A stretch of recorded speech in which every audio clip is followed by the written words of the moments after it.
I'm a math guy, Steve.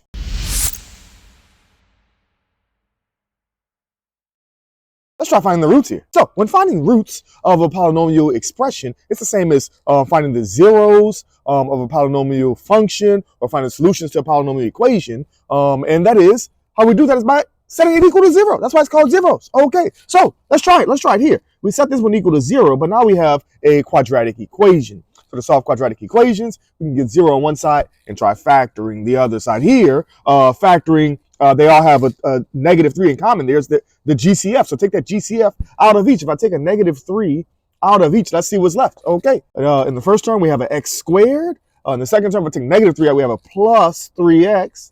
In the third term, dividing out a -3, we have -10. Okay.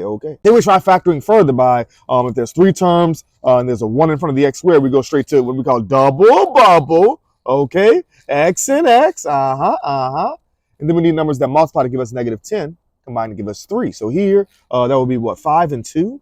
Okay. We need a +5 and a -2. Okay. Now -3, it just mosey on down. I don't know if people still say mosey. I don't know. Okay, so get 0 on one side, factor the other side. Now we can set each factor equal to 0. So like here, we set the x -2 equal to 0. Okay. All right, here we set the x + 5 equal to 0. But again, we're solving for x. So this -3, we don't really set that one equal to 0. -3 doesn't equal 0, right? So we're trying to find the x's that make this true. So only the factors that have x's in them. Okay. All right. And then we solve from there. Here, adding 2, we get x equals 2. Okay. Here, subtracting 5, we get x equals -5. And those would be our 2 solutions to this equation. My son just showed up with his bike. Okay. But don't forget to check it. Okay. So we have the check step. We call it the Nike step. Okay. The check step where we plug these solutions back into the original equation and see if we get a true statement. Let's try it.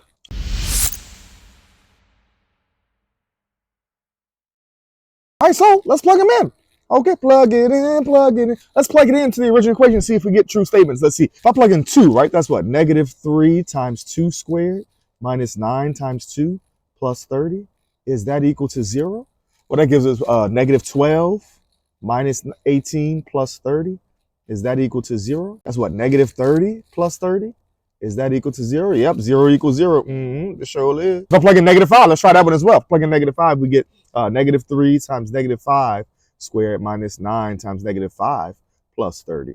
Is that equal to 0? Well, that's what? 25, -75 plus 45 plus 30. Is that equal to 0? That gives me what? -30 plus 30. Is that equal to 0? 0 equals 0. All my life, that's been true.